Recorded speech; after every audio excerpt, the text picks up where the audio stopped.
This is the 6 Minutes English podcast. Improve your English with us in just minutes a day. Don't forget to like and subscribe, and let's get started. You know, I was just thinking about something really interesting the other day, after watching that documentary on human behavior.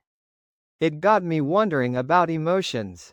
They're such a fundamental part of us, shaping our experiences, but also incredibly complex and often quite baffling. Oh, yeah? What specifically about them? I agree, it's a huge topic. Sometimes I feel like I'm a complete open book, and other times I feel like I'm trying to decipher my own feelings, let alone someone else's. Exactly. Like, why do we have them? We talk about happiness, sadness, anger, fear, the basic ones. But then there are so many nuances, so many shades in between. Is contentment the same as happiness, or is it a different shade? That's a good point. I think contentment is like a calm, steady form of happiness, isn't it? Less exhilaration, more quiet satisfaction. Happiness itself can be quite fleeting and intense, like a burst of joy. Contentment feels more enduring, a sense of inner peace. Right. And then you have things like nostalgia. Is that a form of sadness for something lost, or a sweet memory that brings a gentle joy? It's often a profound mix, where both feelings exist simultaneously. Definitely a mix. It's bittersweet. You're happy remembering a cherished moment, but a little sad that it's in the past.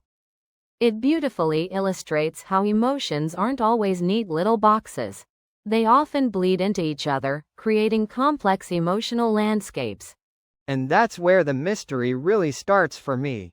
Why do we feel certain things so strongly, sometimes even when we logically know it doesn't make sense? Like irrational fear, or getting disproportionately angry over a minor inconvenience.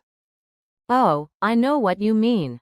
It's like your brain knows one thing, but your gut is telling you something completely different. Like having a strange gut feeling about someone you've just met, even if they seem perfectly nice on the surface. That intuition can be very powerful. Exactly. Or sometimes you just feel down, for no apparent reason. You try to pinpoint why, and there's nothing concrete.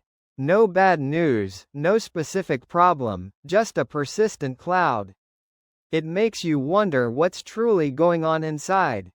That's the true mystery, isn't it? Are emotions purely biological, a complex interplay of chemicals and brain signals? Or is there a deeper psychological layer, influenced by our past experiences, our upbringing, our subconscious thoughts, or even societal expectations? I think it's all of that, intertwined like a complex tapestry. I remember once I was in a situation where I really tried to put on a brave face, even though I was absolutely terrified inside. Someone told me afterward that I was trying to put a brave face on it, and it made me realize how much we try to control or hide our true feelings. Yeah, we definitely do that a lot. Sometimes it's necessary, like in a professional setting, but sometimes it can be incredibly exhausting. I used to be someone who would just bottle up everything, especially when I was upset or stressed. I thought it was strength, but it actually just made things worse. Eventually, I realized I was just wearing my heart on my sleeve when I finally exploded, which wasn't helpful. Wearing your heart on your sleeve. That's a great phrase. What exactly does it mean? It means you show your emotions very openly and obviously. You don't try to hide how you're feeling, whether it's happiness, sadness, or anger. People can easily see what's going on with you. It's the opposite of bottling things up, where you keep all your feelings inside. So, by bottling everything up, I ended up wearing my heart on my sleeve when I couldn't hold it in anymore, and those feelings burst out. Ah, I see. That makes perfect sense. I think I tend to be more on the bottling up side, which I'm learning isn't always healthy.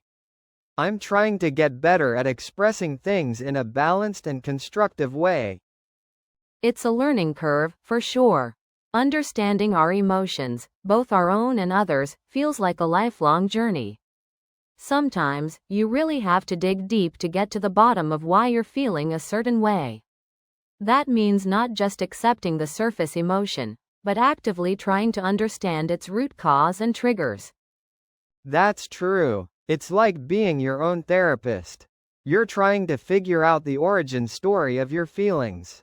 Because often, the immediate trigger isn't the real reason. It's just the final spark that ignites something much deeper, something that's been simmering for a while. Absolutely. And it's not just about negative emotions. Even with immense happiness or joy, sometimes you wonder why something makes you feel so good. Is it purely the external event, or is it tapping into some deeper sense of fulfillment or peace? I think emotions are like our internal compass, guiding us through life. Fear keeps us safe, anger tells us when a boundary has been crossed, sadness helps us process loss, and joy tells us what truly brings meaning to our lives. But sometimes that compass can point in strange, confusing directions. Yeah, especially when they're very strong. It can feel utterly overwhelming, like being caught in a powerful storm where you lose all sense of direction. And trying to make rational decisions when you're feeling a really powerful emotion is incredibly difficult. You often need to step back and let the storm pass. That's where self-awareness comes in, I guess. Learning to identify what you're feeling, even if you don't fully understand the why immediately, is the crucial first step. And acknowledging that it's perfectly okay to feel whatever you feel, rather than judging yourself for it. Definitely. I think society often tells us to suppress certain emotions, especially negative ones. But they all serve a purpose. Even envy, which often gets a bad rap, can sometimes tell you what you truly desire in life, if you process it constructively. It's about learning to read between the lines of your own emotional responses, and sometimes, those of others. Read between the lines. I like that. It implies looking deeper than the obvious, doesn't it? So the mystery isn't just about why we have them, but also how to navigate them effectively, without letting them completely take over or stifling them completely. Exactly. It's about finding that delicate balance. The more we observe, question, and try to understand our own emotional landscape, the more effectively we can probably navigate the world, our relationships, and even our personal growth. It's like being a diligent detective of your own inner world, constantly gathering clues. I love that analogy. A detective of emotions. So the mystery of human emotions continues, but at least we're getting better at reading the clues and perhaps understanding ourselves a little better along the way. Yeah, it's a lifelong investigation, but a profoundly fascinating and essential one. It's what makes us uniquely human, after all, this rich tapestry of feeling and experience. Thanks for listening to English Boost. Remember, practice a little every day and you'll see big results. See you in the next episode.